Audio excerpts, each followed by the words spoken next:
నేను ఏం తినాలి, ఎంత మోతాదులో తినాలని చెప్పడానికి ఏం చేయాలి సార్? న్యూట్రిషనిస్టా, జనరల్ ఫిజిషియన్ని సంప్రదించాలా, అమ్మ చెప్పిన మాట ఇంట్లో వినాలా, ఏం చేస్తే ఉత్తమం అంటారు మీరు? అంటే ఆనెస్ట్గా స్పీకింగ్ అందరూ ఒక డాక్టర్ని కన్సల్ట్ చేసే అవసరం లేదు దీనికి.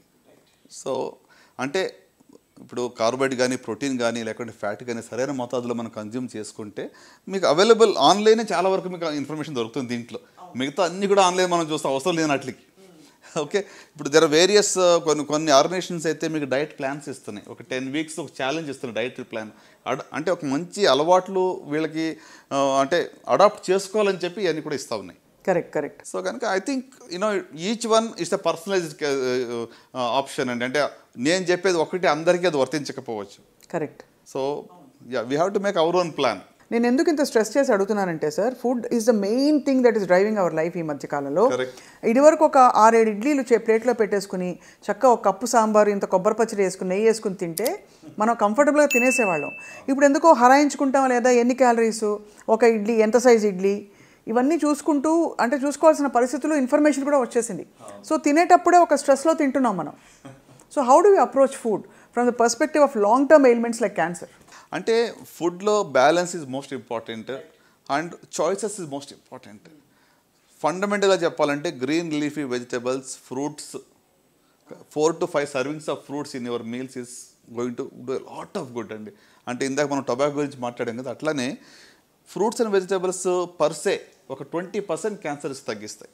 ఓహో, అమేజింగ్. దాంట్లో ఉన్న యాంటీ ఆక్సిడెంట్స్ కానివ్వండి, దాంట్లో ఉన్నటువంటి ఒక న్యూట్రియంట్స్ కానివ్వండి, they fight cancer causing substances or cancer ప్రారంభం అయితే కూడా దాన్ని ఫైట్ చేస్తాయి. సూపర్ ఫుడ్స్ నిజంగా సూపర్ ఫుడ్స్ అయినా సార్? మొరింగా పౌడర్ అని, అంటే మినగాకు తీసి ఇంకేంటది అలాగే రకరకాలు వచ్చాయి ఈ మధ్యకాలంలో, వీట్ గ్రాస్ ఒకటి. Are these truly super foods? As an oncologist do you subscribe to that at all?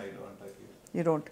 So basically మనం ఏదైనా సహజ సిద్ధమైన పద్ధతుల్లో మంచి వ్యాయామంతో ఫిజికల్ యాక్టివిటీ మీరు చెప్పారు చాలా ఇంపార్టెంట్. వారానికి 30 minutes చొప్పున పర్ డే 4 days చేసిన చాలు. 120 minutes of physical activity per week చేస్తే చాలా జబ్బులు రాకుండా చూసుకోవచ్చు. నాట్ జస్ట్ క్యాన్సర్, డయాబెటీస్ కానివ్వండి, హైపర్ టెన్షన్, కార్డియాక్ ఇష్యూస్ అన్నీ.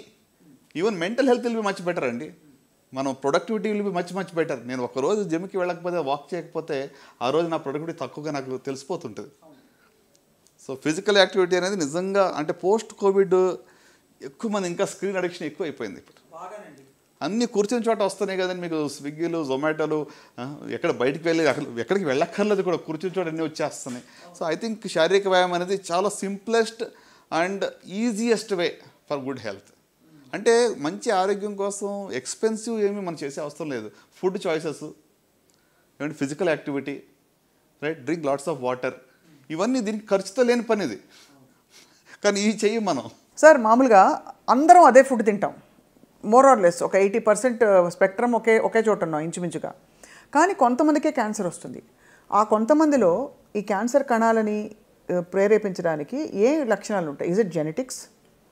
Is it something else that invites cancer? Sure అండి. అంటే క్యాన్సర్ రావడానికి జెనెటిక్ అనేటువంటిది, ప్రతి క్యాన్సర్ కూడా జెనెటిక్ అలాగనుకుంటే, ఎందుకంటే జీన్స్లో తేడా వచ్చినప్పుడే కదా కణాలకు విభజన అలా జరుగుతూ ఉంటుంది. కానీ ఇది జన్యుపరంగా వచ్చింది, హెరిడిటరీ అంటాం. సో హెరిడిటరీ అంటే మీకు వంశపారంపర్యంగా కుటుంబంలో వచ్చేటువంటిది. దాని యొక్క రిస్క్ అనేది 5 నుంచి 10% మాత్రమే ఉంటుంది. సో మిగతా 90 నుంచి 95% అనేటువంటిది మనకు నేచర్లో ఉన్నటువంటి మనం ఎక్స్పోజ్ అయినటువంటి కార్సినోజెన్స్ వల్ల మనకు వస్తూ ఉంటుంది. సో ఇప్పుడు మీరు అన్నారు ఏ ఫుడ్లో ఉన్న ఏ కార్సినోజన్ ఎప్పుడు ట్రిగ్గర్ చేస్తుంది, ఇట్ డిపెండ్స్. ఇప్పుడు కొంతమంది ఏమంటారు దగ్గరికి వచ్చి, మా ఫాదరు 40 ఏళ్ళుగా స్మోక్ చేశారండి, ఆయనకి ఏ లంగ్ క్యాన్సర్ ఏం రాలేదు, ఎందుకు మానేయాలి? అవును, కరెక్ట్. చాలా కామన్ జస్టిఫికేషన్ మన కామెంట్స్లో కూడా పెడతారు సార్ ఇలాంటివి. అవును, కొంతమందికి రాలేదు అన్నంత మాత్రాన మనము దీనివల్ల వస్తుందని దాన్ని డిస్ప్రూవ్ చేయట్లేదు. 90% of the lung cancers direct related to smoking prove చేసాం. 10%లో మాత్రమే నాన్ స్మోకర్స్ కూడా లంగ్ క్యాన్సర్ రావచ్చు. అవును, correct. Okay, at the same time స్మోకర్స్లో రాలేదు అంటే దట్ డజంట్ మీన్ దట్ ఇంకా స్మోక్ చేస్తే ఏం కాదనేది కాదు. మనం దాన్ని you can't prove the other way round. So ఎందుకు వస్తుంది అంటే వాళ్ళలో ఆల్రెడీ ఒక ప్రిడిస్పోజిషన్ ఉండాలి. Over a period of time ఈ కార్సినోజెన్స్ రెగ్యులర్గా ట్రిగ్గర్ చేస్తాయి, క్యాటలిస్ట్గా పనిచేస్తాయి. ఈ కణాల యొక్క జెనెటిక్ చేంజ్ అంటే ఇప్పుడు ట్యూమర్ సప్రెసర్ జీన్ అని ఉంటుంది. అంటే ఒక కణాల విభజన జరగకుండా ఉండేటువంటి ఒక జీన్ ఉంటుంది, దాన్ని ఆల్టర్ చేస్తాయి. ఆల్టర్ చేసినప్పుడు అది సప్రెసింగ్ బదులు కీప్ డివైడింగ్ అంటుంది. అంటే ట్రాఫిక్ సిగ్నల్స్ ఫెయిల్యూర్ అయినట్టు అనుకోండి. Instead of green it says red. Okay, 2 చోట్ల 3 చోట్ల సిగ్నల్స్ రెడ్ అయినాయి అనుకోండి, ట్రాఫిక్ అంతా వచ్చి జామ్ అయిపోతుంది ఒకే చోట. సో ఒక లంప్ ఫార్మ్ అవుతుంది. So it's a failure of signalling system. మన కణాల్లో ఉన్న సిగ్నల్స్ కణాల విభజన జరగాల వద్దా, ఆగు అనే దానికి బదులు వెళ్ళు అని చెప్తా ఉంది. So it keeps on dividing అని. సో అంటే ఇది it's triggered by various carcinogens, అంటే ఈ యొక్క క్యాన్సర్ కాజింగ్ సబ్స్టెన్సెస్ దానివల్ల జరుగుతూ ఉంటుంది. సార్ ఆటో ఇమ్యూన్ కండిషన్స్కి క్యాన్సర్కి ఏమైనా సంబంధం ఉందా? ఆటో ఇమ్యూన్ దాంట్లో కూడా కొంతవరకు ఇమ్యూనిటీ అనేటువంటిది మరి తక్కువగా ఉండటం వల్ల రిస్క్ ఆఫ్ క్యాన్సర్ అనేది పెరుగుతుంది. Auto immune conditions right. And my final question with foods and cancer sir, మన చేతుల్లో లేనివి కొన్ని ఉంటాయి. పెస్టిసైడ్స్ బాగా వాడేయడం, టాక్సిన్స్, మనకి ఈ మధ్య కాలంలో కొన్ని దేశాల్లో మసాలాల్లో కూడా ఎన్నో కార్సినోజన్స్ బయటపడ్డాయని చెప్పి బ్యాన్ చేస్తారు. ఇప్పుడు ఇవన్నీ సర్వసాధారణంగా అమ్మ చేతి ఇంటి వంటే కదా, దీనిలో కూడా ప్రాబ్లం ఉంటే ఇక ఎక్కడ పోవాలని తలపట్టుకుంటున్నారు. సో ఏం చేయాలి సార్, ఎంత సీరియస్గా తీసుకోవాలి ఇవి? ఒకటండి, మన చేతిలో ఉన్నది మనం చేయగలం. Prevent the preventable. ఇక ప్రతిదాన్ని కూడా కొలత వేసి రోజు క్యాన్సర్ వస్తుందని భయంతోనే మనం జీవించాల్సిన అవసరం అస్సలేం లేదు. I think we have to live our life in a joyful way. So కనుక నేనేమంటానంటే consumption of lots of fruits and vegetables, balanced diet, physical activity, consumption of more water, okay, ఇవి ఫండమెంటల్గా మనం తీసుకున్నట్లయితే మరి ఎంత మోతాదులో తీసుకోవాలని క్వశ్చన్ వస్తుంది. See somebody said like this, there is nothing like poison, it all depends on dose.